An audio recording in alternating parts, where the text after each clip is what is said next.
Saudações, leitores e seguidores do Instituto Liberal. Eu sou o Lucas Berlanza e este é mais um IL Flash, aquele momento da semana em que a gente elenca os 7 artigos que mais impactaram, que mais fizeram sucesso no nosso site oficial e nas nossas redes sociais. E hoje, o nosso IL Flash começa com um texto meu, de minha autoria.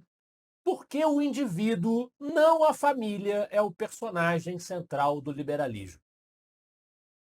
Uma discussão teórica, principalmente, ensejada por algumas argumentações e confabulações que eu presenciei ao longo dos últimos dias, em que eu procuro demonstrar que, a despeito da importância imensa da família, eu já começo fazendo esse disclaimer, né, essa justificativa prévia, porque muita gente pode pensar que ah, eu estou indo contra a família, ou que o liberalismo é contra a família. Não. Inúmeros autores liberais defendem tanto a família quanto a importância dos chamados corpos intermediários da sociedade, agrupamentos coletivos em que os indivíduos, inclusive, se fortalecem para se contrapor ao Estado, porque o indivíduo isolado ele tende a ser impotente diante da força do Estado.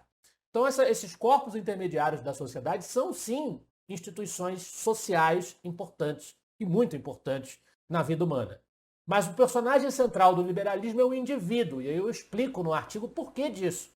Porque preciso dignificar a pessoa humana enquanto tal, independentemente de qualquer outra pessoa, de qualquer outra coisa ou instituição, para, por exemplo, proteger os indivíduos que também podem ser oprimidos pelas famílias, porque a família é uma instituição, como qualquer instituição, ela pode ser terrível também, se as pessoas que a compõem forem terríveis.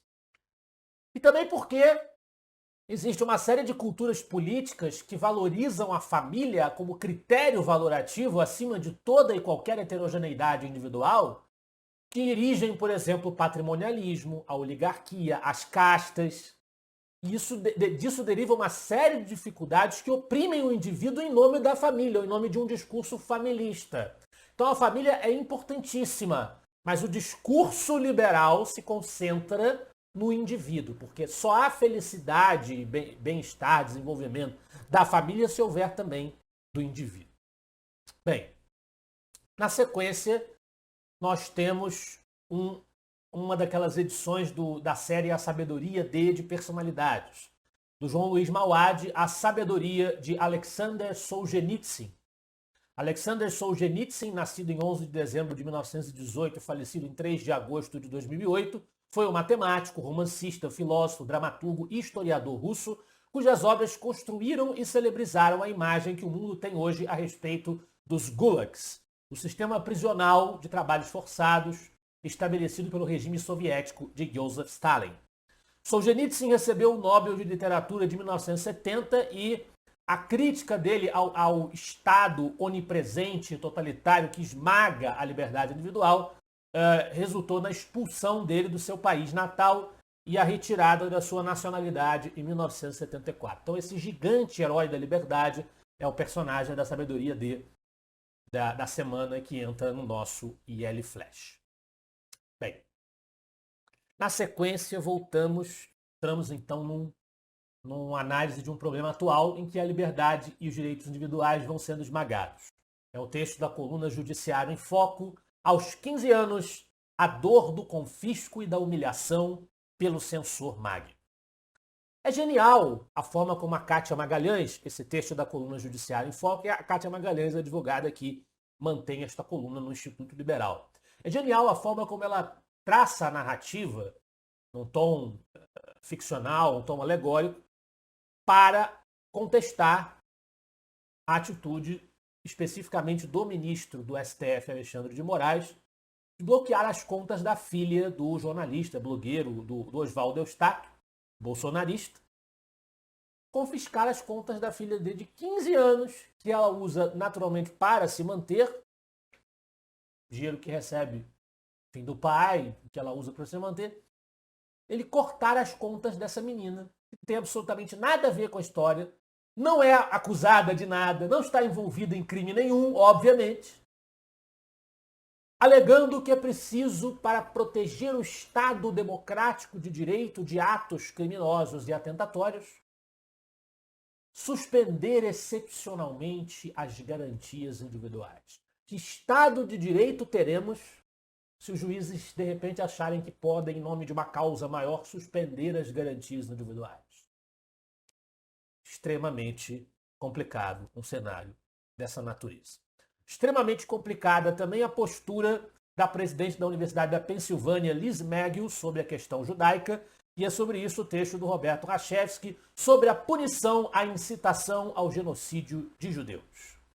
A Liz Magill é presidente de uma das mais prestigiadas universidades americanas, da Ivy League, um seleto grupo de acadêmicos, e junto com as presidentes das universidades de Harvard, Claudine Gay, e do MIT, Sally Kornbluth, ela foi convocada a depor perante o Congresso americano sobre as manifestações que aconteceram nessas escolas superiores, em que os alunos pregavam o extermínio de judeus e perseguiram judeus nos campos. Perguntada se a incitação ao genocídio de judeus contrariava o código de conduta da universidade, a Liz Magill respondeu como as outras: depende do contexto.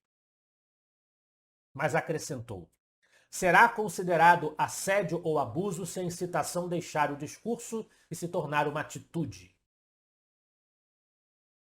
Aí é que vai ser incitação ao genocídio. Meus caros, se já há atitude, e é o que o Rachevski muito bem sustenta, se já há atitude, já não há mais assédio ou incitação ao genocídio. Já há genocídio, já há assassinato em massa. Já se concretizou o fato. A incitação é justamente o estímulo a que se faça. É uma coisa gritantemente óbvia.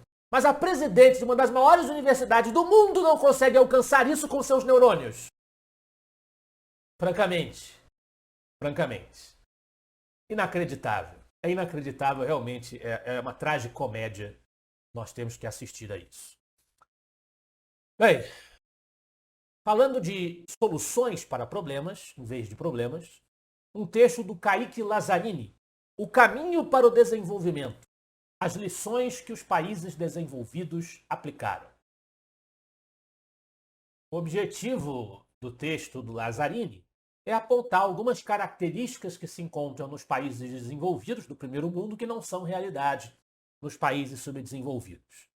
E ele vai analisar a aplicação dessas características tanto no modelo ordoliberal alemão quanto no modelo de economia liberal anglo-americana.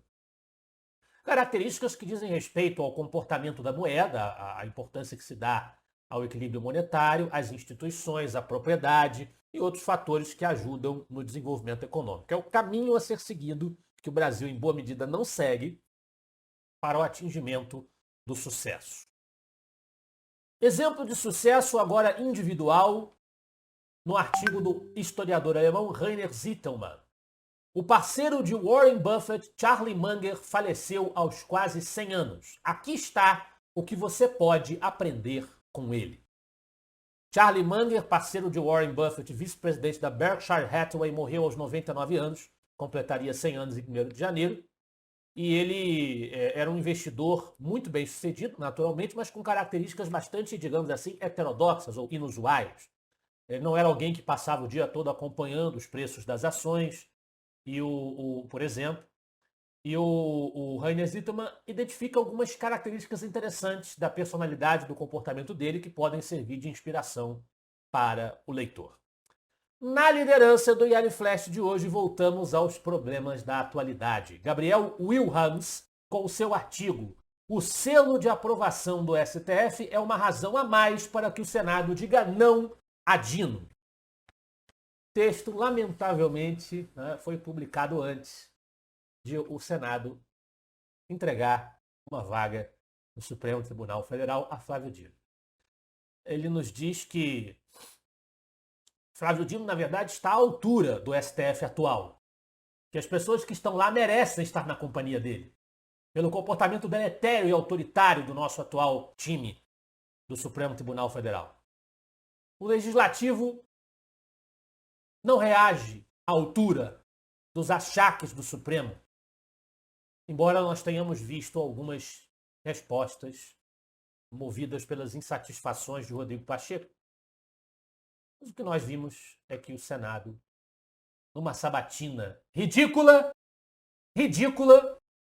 que sequer merece o nome de sabatina, acolheu uma das personalidades mais autoritárias, mais tirânicas, mais militantes que o STF já abraçou no seu seio.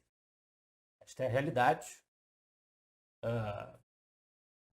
Fazer o quê? Não é? Nós temos que esfriar a cabeça e continuar trabalhando. É o que temos à disposição. Qualquer possibilidade de reação, de mudança neste cenário dependerá de nós não nos deixarmos abater, de nós não nos deixarmos derrubar pelas frustrações e seguirmos adiante. Com a consciência de que estamos lutando pela coisa certa. Muito obrigado pela sua atenção. Um grande abraço. Semana que vem estaremos de volta. Afinal de contas, para nós, você é a parte mais importante da sociedade. Até a próxima.